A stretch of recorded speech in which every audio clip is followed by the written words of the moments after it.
یشنا اپنے ابو کو کہتی ہے کہ آپ یہ سمجھ لیں کہ سمین کی لوٹری نکل آئی ہے۔ اس کا ابو حیرت سے اس کی طرف دیکھتا ہے۔ پھر یشنا کہتی ہے کہ اگر آپ کو یہ نہیں سوچنا تو اتنا سوچ لیں کہ شاذر سمین کے مقدر میں تھا ہی نہیں، عدنان بھائی تھے، اور کہتی ہے اگر شاذر سمین کو نہ چھوڑتا تو سمین کبھی بھی عدنان بھائی سے شادی کرنے کی حامی نہ بھرتی۔ شجاعت کہتا ہے تم ٹھیک کہہ رہی ہو۔ یشنا کہتی ہے کہ ہماری ان برے اور کم ظرف لوگوں سے جان چھوٹی ہے۔ شجاعت کہتا ہے ہاں جو ہوا اچھا ہی ہوا۔ پھر باہر بیل بجتی ہے تو یشنا پتہ کرنے جاتی ہے تو پتہ چلتا ہے کہ اس کے ابو نے ناشتہ آرڈر کروایا تھا۔ یشنا آ کر کہتی ہے کہ بابا آپ نے ناشتہ کینسل کیوں نہیں کروایا؟ شجاعت کہتا ہے ٹینشن میں کینسل کروانا یاد ہی نہیں رہا۔ یشنا کہتی ہے کہ اب اتنے سارے ناشتے کا کیا کریں گے؟ شجاعت کہتا ہے کہ ایک کام کرو، محلے میں بانٹ دو۔ یشنا کی ماں کہتی ہے اچھا تو نہیں لگتا محلے کو ناشتہ بانٹتے ہوئے۔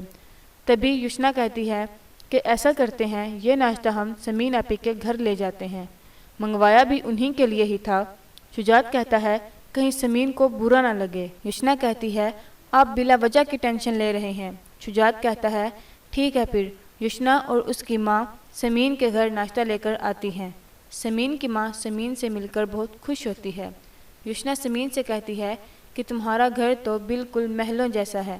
سمین اداس ہو کر کہتی ہے محل نہیں چاہیے تھا مجھے۔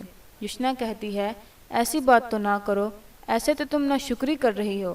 سمین کی ماں یشنا کو چپ کروا دیتی ہے، مگر یشنا پھر سمین سے کہتی ہے کہ مجھے اپنا کمرہ تو دکھاؤ، کیسی ارینجمنٹس کی ہیں ان لوگوں نے۔ سمین کہتی ہے کہ سب کچھ اتنا جلدی میں ہوا تو کچھ ارینجمنٹس نہیں ہوئیں۔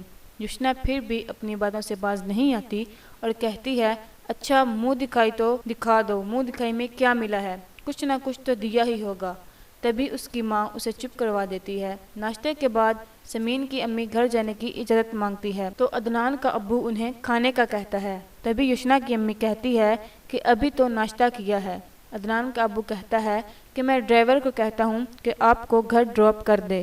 سمین کی امی کہتی ہے نہیں اس کی کوئی ضرورت نہیں، میں اور یشنا رائڈ بک کروا کے آئے تھے تو رائڈ پر ہی چلے جائیں گے۔ عدنان کا ابو کہتا ہے کہ گاڑیوں کے ہوتے ہوئے آپ لوگ رائڈ سے جائیں گے؟ اصرار کرنے پر وہ مان جاتی ہیں اور ان کا ڈرائیور ان کو ان کے گھر چھوڑ دیتا ہے۔ یہاں دوسری طرف شاذر US آ کر جولی کے گھر کے ایڈریس پر پہنچ جاتا ہے۔ ایک عورت اندر سے نکلتی ہے۔ شاذر کہتا ہے کہ مجھے جولی سے ملنا ہے۔